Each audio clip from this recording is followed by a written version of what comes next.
অনেক কষ্ট করে ভাত 2-3 ভাত না হয়।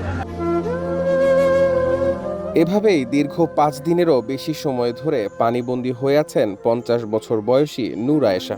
3 দিন ধরে ঘরে নেই খাবার, নেই বিদ্যুৎ, জীবন চলছে অনিশ্চয়তায়। গায়ের জ্বর যেন কেড়ে নিয়েছে শরীরের শেষ শক্তিটুকুও। তবুও আশায় আছেন আসবে ত্রাণ, কমবে পানি। আমি তো অনেক কষ্ট করি না, পানির নেই যে মনে করেন একটা চৌকি দিয়ে না বসে থাকছি, অনেকগুলো বাসি নিছে, তো কি করব, অনেক কষ্ট করে ভাত 2-3 ভাত না হয়, কষ্ট করে চলতে, কষ্ট করে চলে এখন ঘরটা ভাঙি পড়ে গেছে, তো ডাক্তার এটা যেতে পারিনি, অনেকগুলো কষ্ট পাইছি। নূর আয়েশার মতো আব্দুর রহিমেরও যেন কপালে চিন্তার ভাঁজ বাড়ছে প্রতিদিনই। ফার্নিচারের দোকানে কাজ করে সামান্য আয় থেকে চলত সংসার। তীব্র বর্ষণ ও উজানের পানি সে আয়ও বন্ধ করে দিয়েছে। সকাল থেকে কষ্ট করে জোগাড় করেছেন ত্রাণের একটি প্যাকেট। তবে পরিবারে যে তার 5 জন সদস্য। আজকে পানি বন্ধে আজকে প্রায় সপ্তাহ ধরে। তুই কী করবো এখন? তো আমরা তো যতক্ষণ কাজ করতে পারি এতক্ষণ খেতে পারি, নইলে চলতে পারি না। এখন আমাদের খুব কষ্ট হয়ে যাইতেছে। পানি থেকে কবে মুক্ত হই এটা আল্লাহ ভোরবেলা জানে। এখন তো কিন্তু কিছু করার নাই আমাদের, কারণ এখন পানি হয়ে গেছে। এখন কি করব? এদিকে বন্যায় চারপাশ প্লাবিত হয়ে যাওয়ায় বেড়েছে সাপের উপদ্রব। আক্রান্ত হয়েছেন অনেকেই। বাড়িতে ঢুকছে সাপ, এখন কি করিব? পানি আছে ওখানে, তো এভাবে আমরা কষ্টত আছি। কিভাবে দূর হইব এখন বুঝতে পারি না। পানির ভিতরে সাপ আসছে, এটা আতঙ্ক না, সাবধানে চলতে হবে আর কি, সাবধানে চলাফেরা করতে হবে আর কি। এখন আমি 2টা দেখছি কালো কালো, তারপরে এগুলো আতঙ্ক আতঙ্ক। চিকিৎসা সেবা নিতে এসে দুর্ভোগে পড়তে হচ্ছে সাধারণ মানুষদের।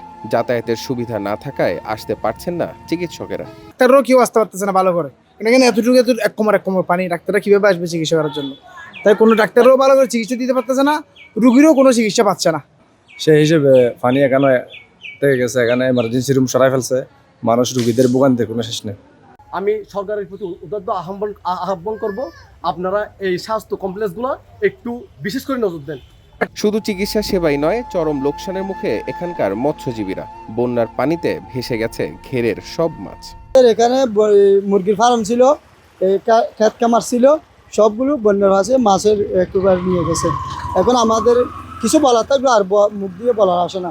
এখানে প্রজেক্ট প্রায় 15 থেকে 20টা ছিল, ওখানে প্রায় অনেকের 15 কোটি টাকা মতো কি লস হবে। কতক্ষণ হয়েছে, প্রায় 2 লাখের উপরে গেছে। বন্যার পানি ও ভোগান্তি না কমা পর্যন্ত বন্যার্তদের সর্বাত্মক সেবা দেওয়ার কথা জানান স্থানীয় সাংসদ।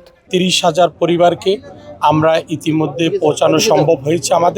আমাদের আরও 20,000 পরিবারকে আমরা এখন আবার দিয়ে যাচ্ছি। যতদিন পর্যন্ত পানি নামবে না, আমি চট্টগ্রাম 14 সংসদ সদস্য হিসাবে আমি চন্দনাইশ এবং আংশিক সাতকানিয়ার বানবাসী মানুষকে আশ্বস্ত করতে চাই, আমরা আপনাদের পাশে আছি।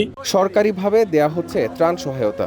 এই ধরনের দুর্যোগে সবাইকে কাঁধে কাঁধ মিলিয়ে কাজ করতে হবে বলে মন্তব্য করেন বিদ্যুৎ, জ্বালানি ও খনিজ সম্পদ মন্ত্রণালয়ের প্রতিমন্ত্রী। এখানে সরকার যেমন তার মতো করে কাজ করছে, ঠিক তেমনি এখানকার সংসদ সদস্য ব্যক্তিগত উদ্যোগে কাজ করছে, বিভিন্ন স্বেচ্ছাসেবী প্রতিষ্ঠানও বিভিন্নভাবেই কাজ করছে। এটা হচ্ছে বাংলাদেশ সৌন্দর্যের যে জায়গা, যে কোনো সংকটে আমরা কিন্তু সকলে মিলেই কিন্তু সংকট মোকাবেলা করি।